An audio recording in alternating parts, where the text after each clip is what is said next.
Yes hello friends, this Jyoti Shukla. Welcome to let's study basics with me. So friends, आप सभी को पता है कि हम यहाँ पर डिस्कस कर रहे हैं यूपी स्पेशल का पूर्वावलोकन। यूपी स्पेशल में पूर्वावलोकन, ठीक है। तो इसमें आप देखते हो कि यूपीपीएससी से रिलेटेड या यूपीपीएससी से रिलेटेड जितने भी एग्जाम होते हैं उसमें आयोग के द्वारा जितने भी तरह के क्वेश्चंस पूछे गए हैं उनको हम यहाँ पर डिस्कस करते हैं बेसिकली नोट्स के साथ में। तो इसमें आप देख सकते हो 1990 से लेकर के 2023 तक के प्रश्न, यानी इस साल तक के जितने भी यूपीपीएससी में एग्जाम हुए हैं यूपीपीएससी से रिलेटेड उन सब के क्वेश्चंस यहाँ पर आपको देखने को मिल जाते हैं एक जगह पर। तो अभी तक फ्रेंड्स आप सभी को पता होगा कि हमने पार्ट 7 तक जो है वो डिस्कस कर लिया है, पार्ट 7 तक। तो अगर आपने पार्ट 7 तक नहीं देखा है तो एक बार उसे जरूर जा करके देख लीजिए, उसकी प्ले लिस्ट जो है वो बनी हुई है, यूपी स्पेशल पूर्वावलोकन करके होगा, तो वहाँ पर आप देख सकते हो। आज हम डिस्कस करने वाले हैं पार्ट 8, ठीक है। तो आज हम पार्ट 8 जो है वो यहाँ पर डिस्कस करेंगे। तो राज्य आधारित प्रश्न जो है वो आपको यहाँ पर देखने को मिलेंगे।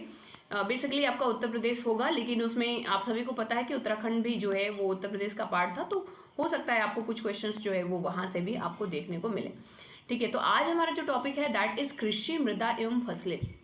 देखिए, ये टॉपिक बड़ा ही इंपॉर्टेंट है और अक्सर करके लोगों को ना डेटा इसका नहीं मिल पाता है। डेटा नहीं मिल पाता है, लोग परेशान होते हैं, इधर उधर ढूंढते हैं। तो यहाँ पर आपको एक जगह सारे डेटा जो है वो मिलने वाले हैं और किस तरह के क्वेश्चंस पूछे जाते हैं वो भी आपको यहाँ पर दिखेंगे। तो आइए देखते हैं क्या कुछ दिया हुआ है। तो पहले नोट्स डिस्कस करेंगे और फिर उसके बाद क्या कुछ क्वेश्चन पूछा गया है उसको देखेंगे। तो उत्तर प्रदेश में कृषि विभाग की स्थापना 1875 में हुई। कब हुई? 1875 में। प्रारंभ में कृषि विभाग का कार्य कृषि संबंधी आंकड़ों के आकलन तथा आदर्श प्रक्षेत्रों की स्थापना तक ही सीमित था। वर्ष 1880 में कृषि विभाग को भू अभिलेख विभाग से संबंध कर दिया गया। तो 1880 में क्या कर दिया गया? इसे भू अभिलेख विभाग से भी जो है वो जोड़ दिया गया। गवर्नमेंट ऑफ इंडिया एक्ट 1919 के तहत के पारित होने के उपरांत कृषि क्षेत्र राज्य सरकार के अधीन हो जाने के फलस्वरूप कृषि विभाग को 1 दिसंबर 1919 से एक स्वतंत्र विभाग बनाया गया। तो आपसे पूछा सकता है कि इसको कब स्वतंत्र विभाग बनाया गया? तो ये आपका 1 दिसंबर 1919 से इसको एक स्वतंत्र विभाग बनाया गया तथा 1 मई 1920 को इसकी विधिवत जो है वो स्थापना की गई। राष्ट्रीय खाद्य सुरक्षा मिशन वर्ष 2007-8 में माह अक्टूबर से प्रारंभ हुआ था और 2014-15 से परिवर्तित एवं परिवर्धित स्वरूप में प्रभावी हुई। आगे देखेंगे, यद्यपि वर्ष 2018-19, ध्यान देना, 2018-19 में पुनः परिवर्तन के फलस्वरूप 6 मुख्य घटक, इसमें 6 नई चीजें जो है वो ऐड करी गई। क्या क्या? चावल, दलहन, गेहूं, कोर्स सीरियल जैसे हम मक्का और जो इसमें आ जाता है। न्यूट्री सीरियल्स में आपका ज्वार, बाजरा, सावा और कोदो आ जाता है तथा कॉमर्शियल क्रॉप्स में आपका कपास, जूट और गन्ना जो है उसको सम्मिलित किया गया। इसको घटकवार आच्छादित जनपद इस प्रकार हैं। अगर इनके जो है बोला जाए, ये जितने भी घटक हैं उनसे आच्छादित वो किस जिले में ज़्यादातर फैले हुए हैं? तो चावल जो है वो आपका अलीगढ़, बरेली, बदायूं, मुरादाबाद, रामपुर, प्रतापगढ़, गाजीपुर, जौनपुर, मिर्जापुर, आजमगढ़, मऊ, बलिया, गोरखपुर, संत कबीर नगर, उन्नाव, रायबरेली, सीतापुर, हरदोई, बलरामपुर, बहराइच तथा श्रावस्ती हैं। यानी कुल 21 जनपद जो है वो आपको इस घटक में देखने को मिलते हैं। नेक्स्ट आते हैं दलहन। अब दलहन के कुल 75 जनपद, ठीक है। मुझे लग रहा है ये 75 के 75 कुल 75 जनपद होते ही हैं उत्तर प्रदेश में और सारे के सारे यहाँ पर आपको देखने को मिलते हैं। गेहूं घटक जनपद में हाथरस, प्रयागराज, कौशाम्बी, प्रतापगढ़, झांसी, ललितपुर, हमीरपुर, महोबा, बांदा, चित्रकूट, वाराणसी, चंदौली, गांजीपुर, तो ये सारे देख रहे हो। कुल आपके 30 जनपद जो है देखने को मिलते हैं। बेसिकली आप इसका स्क्रीनशॉट लेना चाहो तो आप स्क्रीनशॉट ले सकते हो, अदरवाइज मैं इस पीडीएफ को जो है वो टेलीग्राम चैनल पर जो है वो सेंड कर दूंगी, तो आप वहाँ पर जाकर के इस पीडीएफ को डाउनलोड करके आप देख सकते हो, ठीक है। अगर आप टेलीग्राम चैनल से नहीं जुड़े हो तो आपको ये जो है इस चैनल का लिंक जो है डिस्क्रिप्शन बॉक्स में मिल जाएगा, आप जाकर के वहाँ से ऐड हो सकते हो चैनल में, ठीक है। तो कोर्स सीरियल की बात करें तो मक्का और जौ जो कि 28 जनपद में देखने को मिलते हैं। मक्का बहराइच, कन्नौज, मैनपुरी, जौनपुर, गोंडा, बुलंदशहर, हरदोई, कासगंज, फर्रुखाबाद, बलिया और उन्नाव, एटा, ललितपुर, यानी कुल 13 जनपद में जो है ये देखने को मिलता है। जौ की बात करें तो बुलंदशहर, ललितपुर, एटा, जालौन, ये सारे जिले आप यहाँ पर देख सकते हो। कुल 19 जनपद जो है यहाँ पर देखने को मिलते हैं। न्यूट्री सीरियल्स में आते हैं तो ज्वार, बाजरा, सावा, कोदो, तो ये ज्वार के लिए चित्रकूट, हमीरपुर, कानपुर, देहात, नगर, ये सब कुल 5 जनपद जो है ये देखने को मिलते हैं। बाजरा के लिए आपका आगरा और अलीगढ़ आपको मिल जाता है देखने को। इसी के साथ में हम आगे चलते हैं, यहाँ पर आप देख सकते हो तो प्रयागराज, औरैया, बदायूं, बुलंदशहर, एटा, इटावा, फिरोजाबाद, गाजीपुर, हाथरस, जालौन देहात, कानपुर देहात, कासगंज, मैनपुरी, मथुरा, मिर्जापुर, प्रतापगढ़, संभल और कुल 19 जनपद जो है यहाँ पर देखने को मिलते हैं। सावा और कोदो में देखेंगे तो बेसिकली हमारा साउथ वाला जो रीजन मिलता है उत्तर प्रदेश का वो हो जाएगा जैसे सोनभद्र सिर्फ एक ही जनपद है, ठीक है, सामा और कोदो के लिए सिर्फ सोनभद्र है जो है वो है। कॉमर्शियल क्रॉप्स में आपके जूट आ जाते हैं जो कि 5 जनपद में देखने को मिलते हैं, और कपास आपका 4 जनपद में देखने को मिलता है। गन्ना आपको 26 जनपद में, यानी जनपद यानी डिस्ट्रिक्ट में, जिले में। जूट जो है आपको कहाँ कहाँ पे मिलता है, अब अगर डिस्ट्रिक्ट वाइज पूछा जाए तो सीतापुर, लखीमपुर खीरी, बाराबंकी, बहराइच, श्रावस्ती, ठीक है। ये देखो ज़्यादा नहीं है, कुछ ही जिले हैं तो आप याद रख सकते हो उसको। कपास के लिए आपका पश्चिमी क्षेत्र यानी जो राजस्थान से लगा हुआ है उधर आप देख सकते हो, आगरा, मथुरा, अलीगढ़, हाथरस, ठीक है। गन्ना के लिए आपका ऊपरी वाला क्षेत्र तो सहारनपुर, मुजफ्फरनगर, खैर गन्ना तो बहुत सारे जिलों में पाया जाता है, लगभग सभी जिलों में देख सकते हो आप पाया जाता है। उत्तर प्रदेश कृषि में डीबीटी लागू करने वाला देश का प्रथम राज्य है, ठीक है। डीबीटी यानी कि डायरेक्ट बेनिफिट ट्रांसफर। राज्य की पिपराइच चीनी मिल गन्ने के रस से सीधे इथेनॉल बनाने वाली उत्तर प्रदेश की पहली चीनी मिल होगी। वैश्विक स्तर पर देखो, ये करंट का क्वेश्चन हो जाता है। वैश्विक स्तर पर भारत सर्वाधिक दुग्ध उत्पादक देश है तथा देश में दुग्ध उत्पादक के क्षेत्र में उत्तर प्रदेश जो है वो प्रथम स्थान पर है। वर्ष 2021-22 में राज्य में 329 लाख मीट्रिक टन वृद्धि दर जो है वो 4.85%। ये पूछा जा सकता है कि जो इसमें वृद्धि दर देखने को मिली है वो कितने परसेंट है, तो दुग्ध का इतना उत्पादन जो है वो रहा है। 2022-23 की वहीं पर बात करें तो अद्यतन जो है ये आप डेटा देख सकते हो, यानी 264.50 लाख टन दुग्ध उत्पादन जो है वो किया गया है। किसके, ये लेटेस्ट डेटा 2022-23 के अनुसार है। प्रदेश में दुग्ध व्यवसाय को बढ़ावा देने के उद्देश्य से दुग्ध नीति 2018 का सृजन किया गया। आपसे पूछा सकता है कि जो नया दुग्ध नीति आया है ना वो कब आया है, तो 2018 में इसका सृजन किया गया है। यह भारतवर्ष में अपनी तरह का प्रथम परिकल्पना है, मतलब पूरे भारत में ना उत्तर प्रदेश ने ये एक मौलिक जो है नीति लेकर के आया था। शाहजहांपुर में सर्वप्रथम पूर्णतः शाहजहांपुर महिला मिल्क यूनियन समूल की जो है स्थापना की गई थी, जिसे राष्ट्रीय डेयरी विकास बोर्ड द्वारा संचालित किया जा रहा है, ठीक है। तो ये आप ध्यान रखना कि पहले जो है वो कहाँ पर किया गया था, ठीक है। आगे चलते हैं। वित्तीय वर्ष 2021-22 में प्रधानमंत्री मत्स्य संपदा योजना संचालित है। इसके अंतर्गत सामान्य वर्ग के लाभार्थियों को 40% अनुदान, केंद्रांश 24% व राज्यांश 16% तथा महिला अनुसूचित जाति व जनजाति को 60% जो है वो अनुदान मिलते हैं। तो यहाँ पर सब्सिडीज जो है वो बहुत ज़्यादा देखने को मिलती हैं, ठीक है। तो आपको पता होना चाहिए कि एससी को कितना मिलता है, एसटी को कितना सब्सिडी मिलता है, ये ध्यान रखना। तो केंद्रांश 36 व राज्यांश जो है वो 24%, 24% जो है वो निर्धारित है। यहाँ पर आप देख सकते हो ये इस ग्राफ में, ठीक है। तो उत्तर प्रदेश में भूमि उपयोग उत्तर प्रदेश 2019-20 में, तो ये आप देख सकते हो 1%। दूसरा यानी कि ये आप 1771 7%, और 438 2%, ठीक है। ये इतने हेक्टेयर हैं। 3,278,000 हेक्टेयर जो कि 14% है, ठीक है। तो ये आप इनके बारे में देख सकते हो। अब ये 1 2 3 4 दिखा क्या रहे हैं, इसको देखो यहाँ पर देख सकते हो। जो 1 है वो आपको 1 दिखा रहा है, 1 नंबर, मतलब फर्स्ट जो नंबर है वो 1 दिखा रहा है, जंगल वगैरह। दूसरा ऊसर खेती योग्य भूमि, खेती के अतिरिक्त अन्य कृषि भूमि विकार जो है जो चौथा दिखा रहा है। स्थायी चारागाह ये दिखा रहा है, वर्तमान प्रति और वास्तविक बोया गया क्षेत्र। इसमें आपने देखा कौन सा एरिया सबसे ज़्यादा दिखा रहा है, सबसे ज़्यादा आप देख सकते हो कि ये 14% है ना, ये 68% है। नौवां वाला क्षेत्र, नौवां क्षेत्र क्या है, तो नौवां आपका वास्तविक बोया गया क्षेत्रफल जो है वो सबसे ज़्यादा है। अंतर्राष्ट्रीय चावल अनुसंधान कहाँ पर है, तो ये फिलीपींस का प्रथम क्षेत्रीय केंद्र वाराणसी में स्थापित किया गया है। तो जो फिलीपींस में है अंतर्राष्ट्रीय चावल अनुसंधान केंद्र, तो उसका एक क्षेत्रीय केंद्र यानी रीजनल सेंटर जो है वो वाराणसी में स्थापित किया गया, जिसके द्वारा भारत एवं दक्षिण एशिया के देशों के लिए धान अनुसंधान कार्य किया जाएगा, ठीक है। तो ये बेसिकली आपका न्यू पॉइंट्स हैं, इनको ध्यान रखेंगे। उत्तर प्रदेश में कृषि के अंतर्गत क्षेत्रफल कितना है, तो ये आप देख सकते हो ये ग्राफ के माध्यम से, ठीक है। उत्तर प्रदेश में मुख्य फसलों के अंतर्गत क्षेत्रफल, तो ये है आपके ये ग्राफ में थोड़ा सा, जो उत्तर प्रदेश के कृषि के अंतर्गत ये क्षेत्रफल। उत्तर प्रदेश में मुख्य फसलों के अंतर्गत क्षेत्रफल आप देख सकते हो, चावल का क्या है, गेहूं का, जौ, ज्वार, बाजरा, मक्का।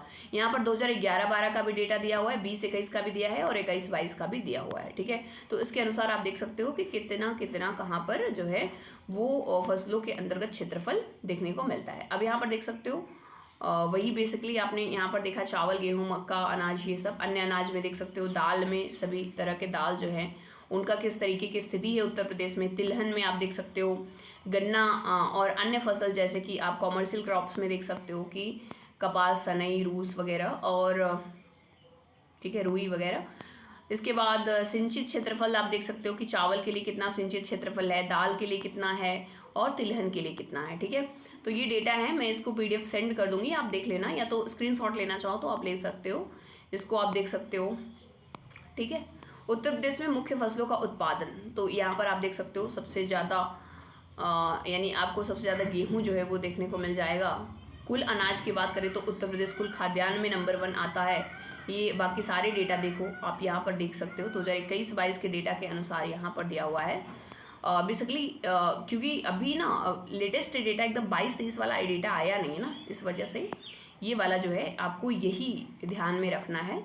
अगर कोई नया डेटा आ जाता है एग्ज़ाम के पहले पहले तो आप उसको थोड़ा सा अपडेट कर लेंगे ज़रूर। खैर बहुत ज़्यादा अंतर नहीं देखने को मिलता है। एक तरीके की अगर रैंकिंग वगैरह की बात करें, जैसे असेंडिंग या डिसेंडिंग ऑर्डर में लगाने को दे दिया, तो उन चीज़ों को तो हम कर सकते हैं। धान, गेहूँ, जौ, मक्का, इन सब के बारे में देख सकते हो। तो 22-23 का भी देखो यहाँ पर डेटा दिया हुआ है, 22-23 का। जैसे धान का उत्पादन जो है 177.60, गेहूँ का 390.07, जौ का 5.59। ठीक है,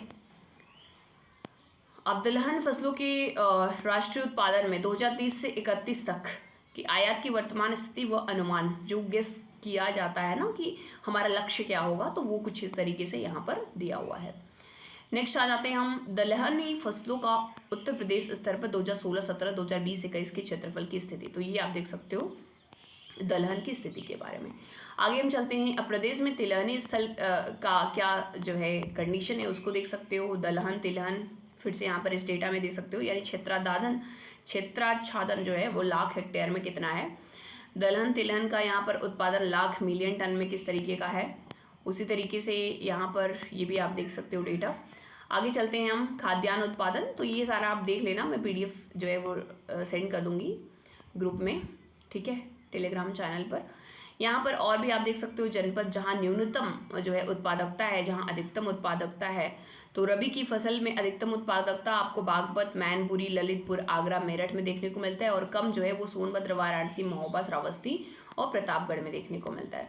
उसी तरीके से आप यहाँ पर इधर देख सकते हो गेहूँ, जौ, मक्का, चना, इन सब के बारे में कि इनका कितना क्षेत्रफल है और क्या उत्पादकता है। ठीक है, तो ये बेसिकली आप टेलीग्राम चैनल पर जा कर के सारा देख सकते हो। आगे चलते हैं हम, और फिर से आपका शुद्ध सिंचित क्षेत्रफल लाख हेक्टेयर में, उसके बाद सकल सिंचित लाख हेक्टेयर, ये सारा दिया हुआ है। उत्तर प्रदेश में प्रमुख फसलों का उत्पादन एवं उत्पादकता, इधर आप देख सकते हो। प्रधानमंत्री कृषि सिंचाई योजना की प्रगति, ठीक है, ये देखो प्रधानमंत्री कृषि सिंचाई योजना मतलब काफ़ी ज़्यादा न्यूज़ में रहता है, तो इससे क्वेश्चन बनने के चांसेस रहते हैं। 22-23 के अनुसार ड्रिप सिंचाई का जो लक्ष्य है वो है, आप देख सकते हो कि कितना हो जाएगा, 49,607 का लक्ष्य रखा गया है, लेकिन ये उपलब्धि अभी तक कितनी हुई है, तो ये आपका 24,243 तक की उपलब्धि हुई है। स्प्रिंकल का आप देखेंगे, मानव संसाधन विकास जो है इसको आप देख लेंगे। फल पट्टियों का विकास जो है वो आम जैसे कहाँ कहाँ पर पाया जाता है, तो सहारनपुर, मेरठ, बागपत, बुलंदशहर, अमरोहा, प्रतापगढ़, वाराणसी, लखनऊ, उन्नाव, सीतापुर, हरदोई, अयोध्या तथा बाराबंकी की 31 विकास खंड में। अमरूद आप देख सकते हो कौशाम्बी एवं बदायूं के 6 विकास खंड में। आंवला प्रतापगढ़ के 2 विकास खंड में। ठीक है, तो इनको आप देख सकते हो। आगे हम चलते हैं, यहाँ पर आप देख सकते हो कि मौसम और फसल का नाम, तो खरीफ जो है, खरीफ केला, ऐसे पूछा जा सकता है कि जैसे केला जो है वो कौन सी मौसम में बोया जाता है, या कौन सा है, रबी का है, खरीफ क्रॉप की खरीफ का है कि जायद का है। मिर्च आप देख सकते हो खरीफ का, खरीफ, पान, रबी, टमाटर। ठीक है, तो इनको आप देख सकते हो। इसी के साथ में ये रहा आपका कुछ डेटा। अब चयनित जनपदों के नाम, अब केला कहाँ कहाँ पर होता है इसको आप देख सकते हो 19 जनपद में। खरीफ की फसल में अभी मिर्च आप 19 जनपद में देख सकते हो। ठीक है, उन्नाव, ये पान आप देख सकते हो, और रायबरेली, बाराबंकी, महोबा, ललितपुर, हरदोई, ये 7 जनपद में। टमाटर आप 23 जनपद में देख सकते हो। शिमला मिर्च 5 जनपद में देख सकते हो। हरी मटर आपको 18 जनपद में देखने को मिल सकता है। एंड उसी के साथ में 14 जनपद में आपको आम जो है वो देखने को मिलता है। ठीक है, आगे हम आते हैं। अब यहाँ कृषि जलवायु क्षेत्र आप देख सकते हो कि 6 मंडल जो है 11 जनपदों में प्रदेश के 4 कृषि जलवायु क्षेत्र पड़ते हैं। ठीक है, तो ये एक आपका भाबर व तराई क्षेत्र हो जाता है, दूसरा पश्चिमी मैदानी क्षेत्र, तीसरा आपका मध्य पश्चिमी मैदानी क्षेत्र, और चौथा आपका दक्षिणी पश्चिमी जो है आर्द्र शुष्क क्षेत्र जो है वो है। अब इसमें कौन कौन सा मंडल है, तो सहारनपुर, मेरठ, मुरादाबाद, बरेली, अलीगढ़, आगरा। जनपद की बात करें तो सहारनपुर, बुलंदशहर, मुरादाबाद, रामपुर, बिजनौर, बरेली, बदायूं, शाहजहांपुर, पीलीभीत, अलीगढ़, मैनपुरी। ठीक है, आगे आप देख सकते हो, अब इन जिलों के नाम देख सकते हो कि कौन से कहाँ किस क्षेत्र में जो है वो हैं। नेक्स्ट इसी के बाद आता है वर्तमान में जैविक खेती से आच्छादित जनपदों की सूची। तो जैविक खेती देखो बहुत ही ज़्यादा न्यूज़ में रहता है आए दिन जो है, क्योंकि डिजर्टिफिकेशन बहुत ज़्यादा बढ़ रहा है, जैविक खेती को जो है ज़्यादा से ज़्यादा प्रमोट करने की बात करी जा रही है, तो ये भी आपको ध्यान रखना है। बागवानी फसलों का उत्पादन, यहाँ देख सकते हो आलू, आम और अमरूद के बारे में। ठीक है, कौन कौन से प्रथम 3 राज्य है, तो उत्तर प्रदेश आलू के उत्पादन में, फिर पश्चिम बंगाल, फिर बिहार। आम के उत्पादन में उत्तर प्रदेश, फिर आंध्र प्रदेश, फिर बिहार। और आपका अमरूद के उत्पादन में उत्तर प्रदेश, मध्य प्रदेश, फिर बिहार। अब यहाँ पर और भी ये सब डेटा दिया हुआ है, इसको आप पढ़ सकते हो एक बार से। ठीक है, रबी की फसल में कौन कौन से आ जाते हैं ये चीज़ें। उत्पादक क्षेत्र में थोड़ा सा इधर देख लो आप, जैसे गंगा, यमुना, दोआब, रुहेलखंड, ये सब हो गए। कपास उत्पादक जिला में कानपुर, इटावा, एटा शहर, अलीगढ़, मथुरा, रायबरेली, फर्रुखाबाद। उत्तर प्रदेश में कपास की मुख्यतः जो उत्पादन करी जाती है, यूपी देसी, बंगाल की कपास, धोलेटा, ये उसकी किस्म का नाम है। ठीक है, अमेरिकन किस्मों के भी उत्पादन जो है वो किए जाते हैं। तो यहाँ पर उसी के साथ में मेथी, मूंग, तरीम, तुरई, क्लोवर की फसलें जो है ये उगाई जाती हैं। इसको आप देख लेंगे कि अलग अलग क्षेत्रों में किस किस तरह की चीज़ें जो है वो उगाई जाती है, बहुत ही इंपॉर्टेंट होता है ये पार्ट। ठीक है, कृषि का क्षेत्र, कृषि का पार्ट जो है बहुत इंपॉर्टेंट होता है। हर साल कम से कम 1-2 क्वेश्चंस तो जरूरी देखने को मिलते हैं, और अगर आप भी मैं दिखाऊंगी आपको करीब 50 से 60 क्वेश्चन इसमें दिया हुआ है। ठीक है, जो कि पूछा गया है। कंकड़ पत्थर से निर्मित छिछली मिट्टी में, ठीक है, तो अलग अलग मिट्टियों में किस किस तरह की फसलें जो है वो पाई जाती हैं, उनको आप देख लेंगे। ठीक है, इसी के बाद में हम आते हैं, अब हम आ जाते हैं डायरेक्टली क्वेश्चन पर। ठीक है, तो हम यहाँ पर बस इतने ही मात्र टॉपिक से आपको बहुत सारे क्वेश्चन देखने को मिलेंगे। तो पहला है पश्चिमी उत्तर प्रदेश के संदर्भ में कौन सा सही है, तो उत्तर प्रदेश का पश्चिमी क्षेत्र अन्य की तुलना में अधिक विकसित रहा, बिल्कुल सही है, आज भी विकसित है।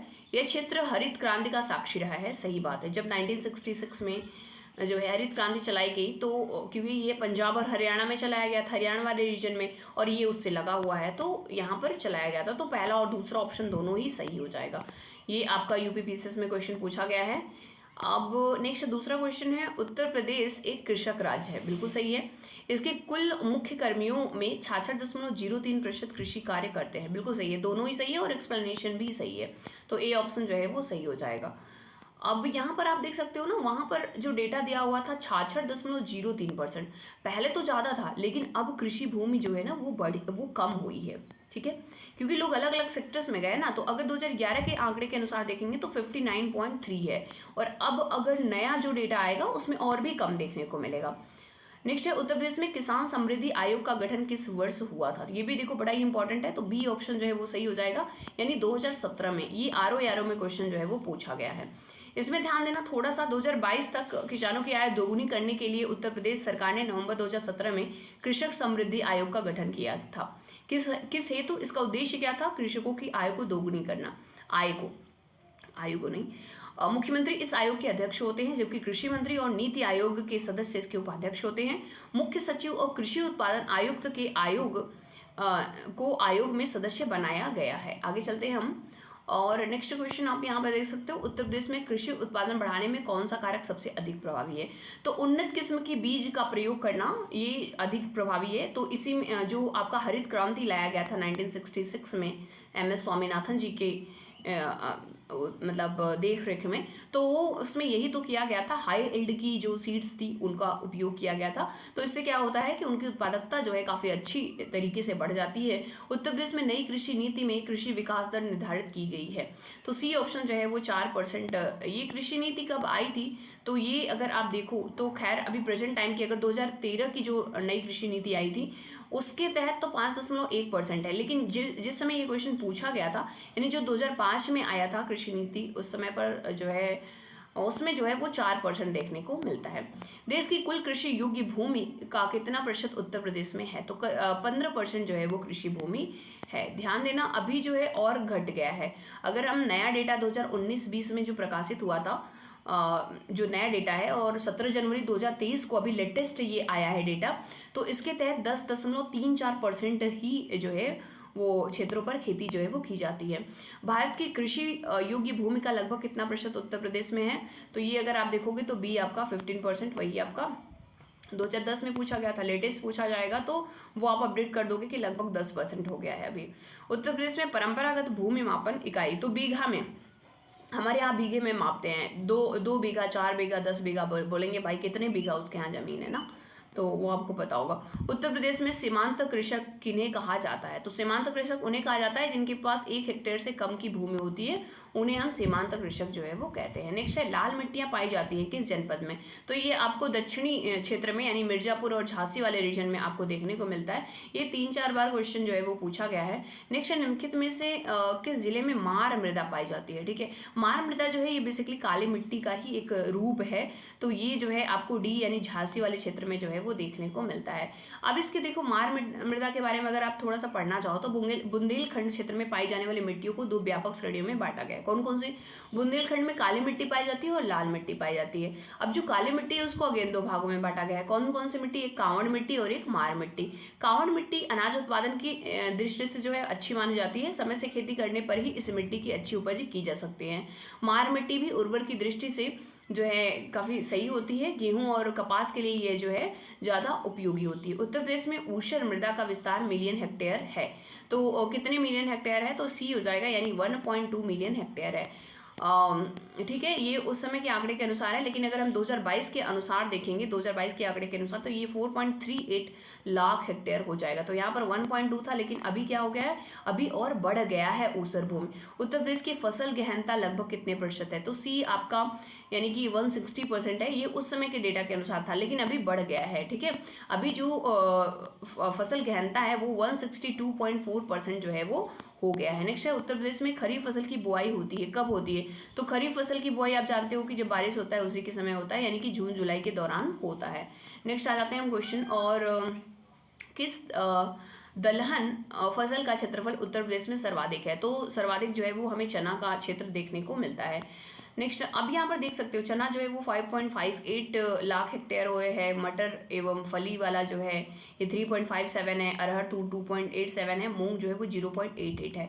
ये है आंकड़ा 2014-15 के अनुसार। अगर लेटेस्ट डेटा आपको देखना है 2022 में जो प्रकाशित हुआ 2021-22 के अनुसार, तो ये चना 6.08 है, उड़द है उसके बाद 5.61, फिर अरहर है और फिर मूंग है 0.85 लाख हेक्टेयर। भारत में उत्तर प्रदेश में जिस पैदावार का सबसे बड़ा उत्पादक है, सबसे ज़्यादा किसका उत्पादन होता है? तो कुल खाद्यान्न में उत्तर प्रदेश जो है वो नंबर 1 है।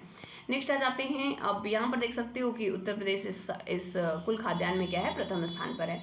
भारत में उत्तर प्रदेश का द्वितीय स्थान है, तो द्वितीय स्थान जो है वो धान की खेती में है। ठीक है, तो धान में नंबर 1 जो है वो आपको वेस्ट बंगाल देखने को मिलता है, और दूसरे पर जो है वो अपना यूपी देखने को मिलता है। उत्तर प्रदेश निम्नलिखित में से किस फसलों का देश में सबसे बड़ा उत्पादक है? तो आप जानते हो कि आलू का भी है, गन्ना का भी है, चावल का तो दूसरा है, तंबाकू का नहीं है, तो ये आपका पहला और तीसरा जो है वो सही हो जाएगा। ये भी देखो 2 बार क्वेश्चन जो है वो पूछा गया है। नेक्स्ट, उत्तर प्रदेश के लिए निम्नलिखित में से कौन सा कथन सही है? भारत में गन्ने उत्पादन का सबसे बड़ा हब है, बिल्कुल सही है, यहाँ पे बहुत ज़्यादा गन्ना का उत्पादन होता है। नेक्स्ट है, भारत का उच्चतम दुग्ध उत्पादक प्रदेश है, बिल्कुल सही है। भारत में चावल का सबसे बड़ा, नहीं, चावल का तो वेस्ट बंगाल है, तो आपका पहला और दूसरा यानी कि डी ऑप्शन जो है वो आपका सही हो जाएगा। ये भी आरओ 2021 में क्वेश्चन पूछा गया है। नेक्स्ट है, भारत के राज्यों में उत्तर प्रदेश के किस उत्पाद का सबसे बड़ा उत्पादक नहीं है? तो देखो फूलों का नहीं है, आलू का है, गेहूं का है, गन्ने का है, तो जो नहीं है वही आपका सही हो जाएगा, यानी ए ऑप्शन जो है वो सही है। देखो ये देख रहे हो ना, आरओ में ना कृषि से बहुत सारे क्वेश्चन पूछे जाते हैं, तो अगर आप बेसिकली स्पेशली आरओ की तैयारी कर रहे हो तो कृषि वाला क्षेत्र जो है, कृषि वाला जो पोर्शन है वो बहुत ही इंपॉर्टेंट बन जाता है। नेक्स्ट है, देश में उत्तर प्रदेश अग्रणी उत्पादक है किसमें? मूंगफली में है, आलू में है, मक्का में है, गेहूं है। तो मूंगफली में तो नहीं है भाई, आलू में है, मक्का में भी नहीं है और गेहूं में भी है, यानी कि तीसरा और चौथा, तो देख लो सी ऑप्शन जो है वो आपका सही हो जाएगा। नेक्स्ट आ जाते हैं हम, देखो ये कृषि से ना बहुत क्वेश्चन पूछे गए हैं, हम आपको दिखाएंगे करीब 50 से 60 क्वेश्चन। ठीक है, नेक्स्ट है, निम्न फसल समूहों में किसके उत्पादन में उत्तर प्रदेश संपूर्ण देश में अग्रणी है? तो गेहूं, जौ, मूंगफली, मूंगफली तो नहीं है, गेहूं जौ तो कह भी सकते थे 2008 के अनुसार। गेहूं, गन्ना, आलू सही है, चना, गेहूं, जौ नहीं, तो बी ऑप्शन जो है वो आपका सही है। तो देखो जौ के उत्पादन में भी पहले जो है यूपी नंबर 1 था, लेकिन अभी नहीं है। अभी जो है वो दूसरे स्थान पे पहुंच गया है। भारत के राज्यों में उत्तर प्रदेश निम्नलिखित में से किस फसलों में अग्रणी है? तो देखो फिर से वही क्वेश्चन आ गया, तो बी ऑप्शन हो जाएगा, यानी गेहूं, आलू और गन्ना। नेक्स्ट आ जाते हैं, निम्नलिखित में से किस फसल में उत्तर प्रदेश भारत में सबसे बड़ा उत्पादक नहीं है? तो आलू में है, गन्ना में है, चावल में नहीं है, गेहूं में है। तो आपका बी ऑप्शन जो है यही गलत है, तो जो गलत है वही आपका सही हो जाएगा। नेक्स्ट आते हैं, निम्नलिखित में से किस फसल के उत्पादन में उत्तर प्रदेश देश का सबसे बड़ा उत्पादक है? तो चावल में नहीं है, मक्का में नहीं है, आलू में है, ठीक है, और जौ में भी नहीं है। नेक्स्ट आ जाते हैं हम, अब उत्तर प्रदेश में निम्नलिखित में से किन फसलों का देश में सबसे बड़ा उत्पादक है?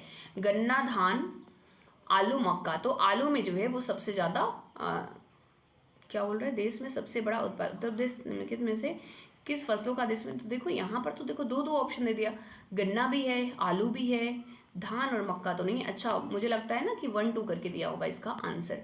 ओके, देख लेते हैं 26 में, हाँ 1 2 करके दिया है, तो डी ऑप्शन जो है वो सही हो जाएगा, यानी पहला और तीसरा जो है वो सही है। नेक्स्ट आ जाते हैं हम, उत्तर प्रदेश के बारे में आपको बताना है, यह देश में सर्वाधिक दुग्ध उत्पादक राज्य है।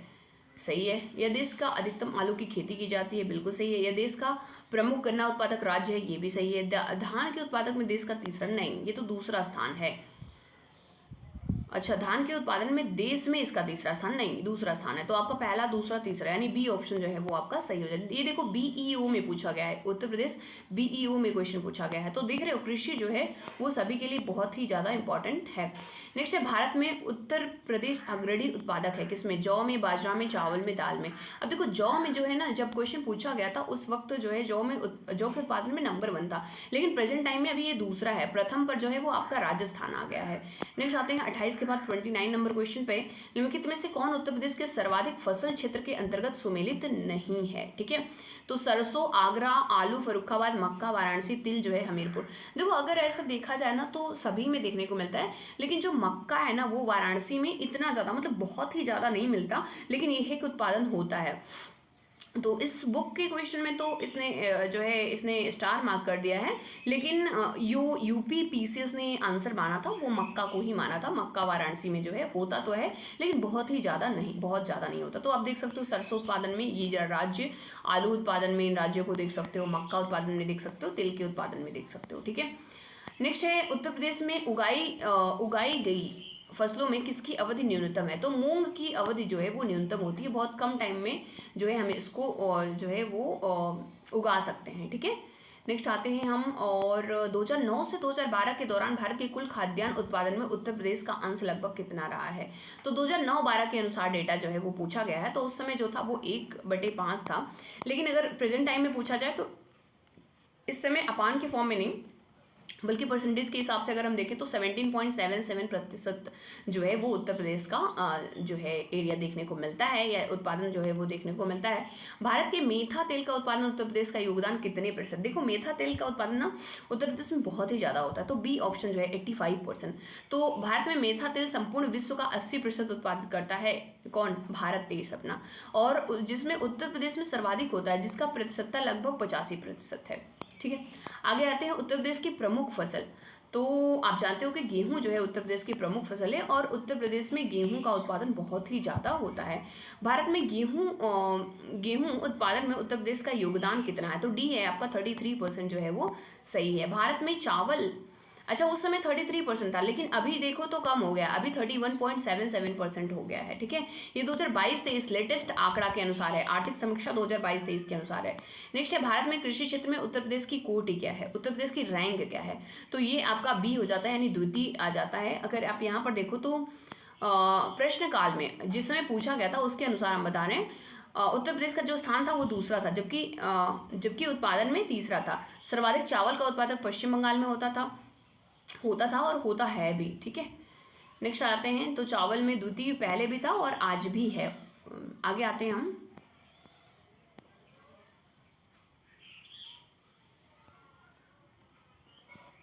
उत्तर प्रदेश के किस क्षेत्र में सोयाबीन की फसल मुख्यतः उगाई जाती है? तो सोयाबीन जो है वो अपने दक्षिणी इलाके में अगर आप देखो तो बुंदेलखंड क्षेत्र में जो है वो आपको देखने को मिलता है। अच्छा, दक्षिणी इलाका अगर हम कह देंगे तो विंध्य क्षेत्र वगैरह भी आ जाता है, लेकिन बुंदेलखंड क्षेत्र में जो है हमें देखने को मिलता है। नेक्स्ट आते हैं, और उत्तर प्रदेश में केसर का उत्पादन। तो देखो केसर का उत्पादन जो है ना, ये उत्तर प्रदेश में अब होता नहीं, क्योंकि पहाड़ी क्षेत्र में केसर होता है ना। तो हम कहने को तो कह सकते हैं कि पर्वतीय क्षेत्र, लेकिन इसको भी उत्तर प्रदेश जो आयोग है उसने जो है इसको निकाल दिया है, अलग कर दिया है। ये में भी जब उत्तराखंड भी साथ में रहा होगा तब, क्योंकि हमारे यहाँ जो है पर्वतीय क्षेत्र देखने को मिलते थे। नेक्स्ट है, उत्तर प्रदेश में आंवले के उत्पादन करने वाला जिला। तो आप जानते हो कि प्रतापगढ़ जो है यहाँ पर आंवला का उत्पादन, ये देखो क्वेश्चन बहुत बार पूछा गया है, 2011, 12 पीसेस, स्पेशल पीसेस यहाँ पर, मतलब बहुत बार ये क्वेश्चन बहुत इंपॉर्टेंट है। उत्तर प्रदेश में संतरे की पैदावार सबसे ज़्यादा कहाँ होता है, तो सहारनपुर में जो है वो सबसे ज़्यादा होता है। नेक्स्ट आ जाते हैं, उत्तर प्रदेश में निम्नलिखित में से कौन सा जिला संतरे का, फिर से वही क्वेश्चन, तो सहारनपुर में सबसे ज़्यादा होता है। उत्तर प्रदेश में कौन सा जनपद जो है वो दशहरी आम का सर्वोच्च उत्पादन करता है, तो ये लखनऊ का जो मलिहाबाद क्षेत्र है, शायद आपने नाम सुना होगा, लखनऊ का मलिहाबाद क्षेत्र जो है, यहाँ पर दशहरी आम का उत्पादन बहुत ही ज़्यादा होता है। नेक्स्ट, उत्तर प्रदेश में सर्वाधिक क्षेत्रफल वाली आम की प्रजाति, तो दशहरी जो है, जो कि मलिहाबाद क्षेत्र में देखने को मिलती है, यहाँ पर बहुत ज़्यादा आम का उत्पादन होता है। उत्तर प्रदेश का भारत का शक्कर का कटोरा क्यों कहा जाता है, इसको स्पष्ट करने के लिए निम्नलिखित में कथनों पर विचार कीजिए। क्योंकि उत्तर प्रदेश में गन्ने का सर्वाधिक उत्पादन होता है, बिल्कुल सही। उत्तर प्रदेश में गन्ना अभियांत्रिकी शिक्षा संस्थान है, बिल्कुल सही है। उत्तर प्रदेश में चीनी मिलों की संख्या सर्वाधिक है, नहीं, क्योंकि चीनी मिल सबसे ज़्यादा जो है वो महाराष्ट्र में देखने को मिलते हैं। उत्तर प्रदेश में गन्ना उत्पादकों की संख्या सर्वाधिक है, बिल्कुल सही है, यानी पहला, दूसरा और चौथा, देख लो कहाँ पर है, पहला, दूसरा और चौथा, यानी सी ऑप्शन जो है वो आपका सही हो जाएगा। नेक्स्ट आ जाते हैं हम, उत्तर प्रदेश की प्रमुख वाणिज्य उपज है, तो आपका यही है, कौन, गन्ना। ये भी देखो 3-4 बार जो है वो क्वेश्चन पूछा गया है। नेक्स्ट आ जाते हैं, अच्छा ये भी ध्यान रखना कि गन्ने के लिए ना जो है टेम्परेचर क्या होना चाहिए, तो दोमट मिट्टी होनी चाहिए, 20 से 26 डिग्री सेल्सियस का जो है वो तापमान होना चाहिए, और 100 से 200 सेंटीमीटर तक की वर्षा होनी चाहिए। देखो 2022-23 के लेटेस्ट आंकड़े के अनुसार ये दिया हुआ है कि ये भारत के उत्पादन का 41.09% जो है वो करता है। कौन कौन से जिले में होता है ये भी आपको दिया हुआ है, तो इसे आप देख सकते हो। नेक्स्ट आ जाते हैं, और last question 45 number, Uttar Pradesh की प्रमुख नकदी फसल है, कौन सी है उत्तर प्रदेश की प्रमुख नकदी फसल, तो वही आपका क्या था, गन्ना। तो गन्ना जो है वो सबसे ज़्यादा इसका उत्पादन होता है, तो इसे आप देख सकते हो। तो आपने देखा यहाँ पर कृषि से बहुत ही ज़्यादा क्वेश्चन पूछे जाते हैं, चाहे वो RO हो, चाहे यूपीपीएससी से रिलेटेड कोई एग्जाम हो, BEO का एग्जाम हो, सभी एग्जाम के लिए ये काफ़ी ज़्यादा महत्वपूर्ण हो जाता है। तो होप आपको ये सेशन अच्छा लगा होगा, काफ़ी हेल्पफुल लगा होगा। अगर आपको सेशन अच्छा लगता है तो प्लीज़ ज़्यादा से ज़्यादा शेयर करिए, और अगर अभी तक आपने चैनल को सब्सक्राइब नहीं किया है तो प्लीज़ चैनल को सब्सक्राइब कर दीजिए, ताकि आपको टाइमली जो है वीडियोस जो हैं वो मिलते रहें। और हाँ, अगर आपको ये PDF चाहिए तो ये PDF आपको और टेलीग्राम चैनल का इसी जो है डिस्क्रिप्शन में आपको मिलेगा लिंक, तो वहाँ से आप जा करके इसे डाउनलोड कर सकते हो। ओके, तो चलिए मिलते हैं किसी नए वीडियो में। Bye bye and take care.